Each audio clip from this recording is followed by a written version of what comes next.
우리가 빛의 속도로 갈 수 없다면 5. 다섯 번째. 등장인물은 우주정거장에서 슬램포니아로 가는 우주선을 기다리는 노인과 정거장의 관리자로 파견된 남자 딱 2명이다. 시점은 3인칭. 남자는 이름이 따로 나오지 않고 그냥 남자로만 나온다. 이 책 전체에서 이름이 나오는 남자 인물은 감정의 물성 1명, 관내 분실 1명 정도다.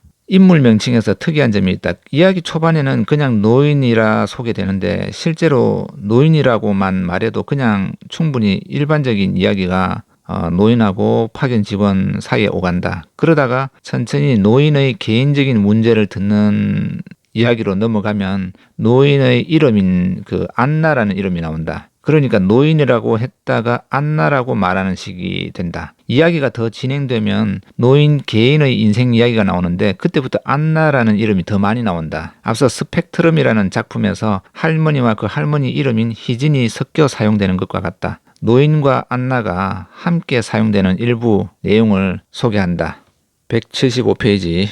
노인은 눈을 감았다. 듣는 척도 하지 않는 태도였다. 정말 간곡히 부탁드립니다. 계속해서 협조해주지 않으시면 강제 연행할 수밖에 없어요. 남자의 말에 안나가 자리에서 일어났다. 노인과 안나, 똑같은 사람에 대해서 2가지 명칭을 부른다. 한번 분석해본다. 작품 초반에는 뿌옇게 보이던 이야기가 후반으로 가면 선명해지는 효과를 이 인물 명칭에서도 보여준다. 또 작가가 의도하는 이야기에는 안나라는 개인성하고 노인이라는 일반성이 둘 다 필요한지 모르겠다. 그런데 이건 내 생각이다. 한 사람이 개인성과 일반성으로 분리되어서 필요한 장면에서 적절히 표현되는 거다. 그러니까 노인이라는 호칭은 독자의 머릿속에서 앞뒤 문맥의 영향을 받으면서 과거, 추억, 소외, 기다림, 가족, 황혼, 빈곤, 고독 이런 느낌을 선별적으로 또는 퉁쳐서 아주 간편하게 가져올 수 있다. 노인이라는 단어 하나만 가지고 노인이라고 표현하면 그렇다. 반면에 안나라는 이름은 주체적인 개인, 그러니까 성공, 업적,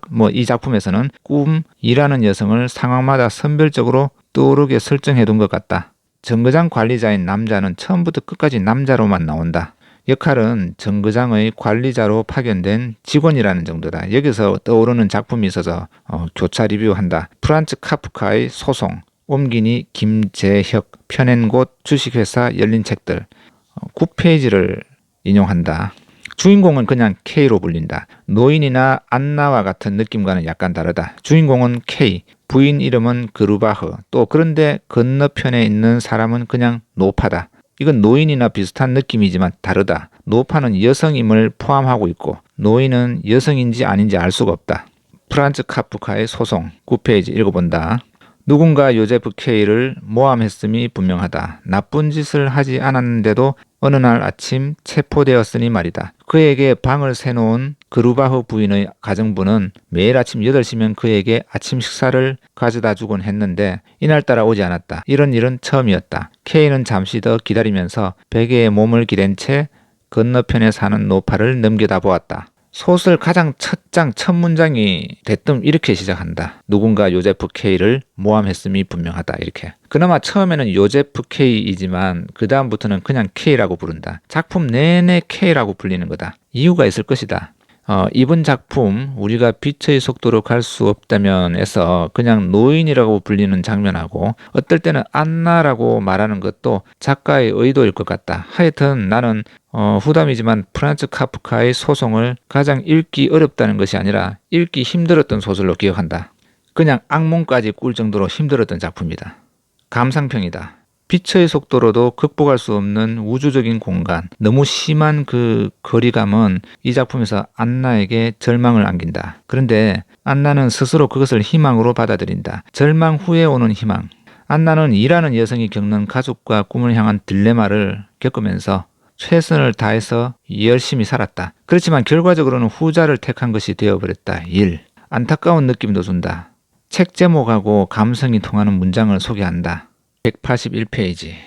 예전에는 헤어진다는 것이 이런 의미가 아니었어. 적어도 그때는 같은 하늘 아래에 있었지. 같은 행성 위에서. 같은 대기를 공유했단 말일세. 하지만 지금은 심지어 같은 우주조차도 아니야. 내 사연을 아는 사람들은 내게 수십 년 동안 찾아와 위로의 말을 건넸다네. 그래도 당신들은 같은 우주 안에 있는 것이라고. 그 사실을 위안 삼으라고. 하지만 우리가 빛의 속도로 갈 수조차 없다면 같은 우주라는 개념이 대체 무슨 의미가 있나? 우리가 아무리 우주를 개척하고 인류의 외연을 확장하더라도 그곳에 매번 그렇게 남겨지는 사람들이 생겨난다면 우리 은하의 크기는 지름이 약 10만 광년, 그보다 더 큰 안드로메다 은하는 지름이 약 22만 광년으로 알려져 있다. 지구에서 안드로메다 은하까지 거리는 약 260만 광년이다.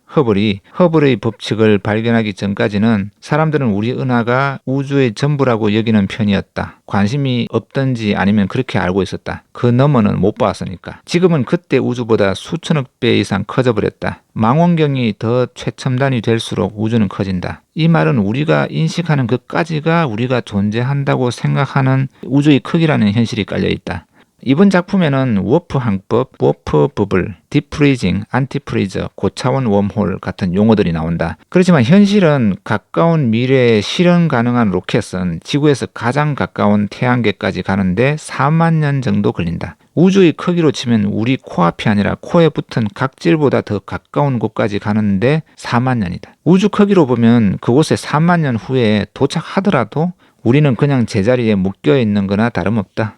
과학책 하나 추천한다. 칼 세이건의 부인이면서 과학자인 앤드루 얀의 코스모스, 가능한 세계들. 과학책도 이젠 용기가 없으면 겁이 나서 읽기 어려운 무서울 정도가 되어버렸다. 사람에 따라서는 우리는 40년 전에 나온 칼 세이건의 코스모스도 아직 정서적으로는 따라잡지 못하고 있을지도 모른다. 독자에 따라서는 코스모스도 낯설고 불편함을 준다. 과학적으로 생각한다는 것은 누군가에게는 불편하다. 우리는 지구를 벗어나 생각하는 것도 여전히 힘들어한다. SF 소설은 다가오지 않은 미래니까 맞아떨어지는 것도 있고 그렇게 되지 않았으면 하는 걱정하는 디스토피아, 그런 마음을 담을 수도 있다. 그런 면에서 디스토피아적인 SF 소설도 따져보면 순기능이 보인다. 마침 러시아 푸틴이 우크라이나 전쟁 중에 핵 버튼에 손을 올려놓고 있다라고 미국이 경고했다. 핵전쟁으로 멸망하는 소설은 우리를 걱정하게 만든다. 그렇지만 미래를 걱정하게 해서 아직까지는 핵전쟁이 일어나지 않은 것인지 또는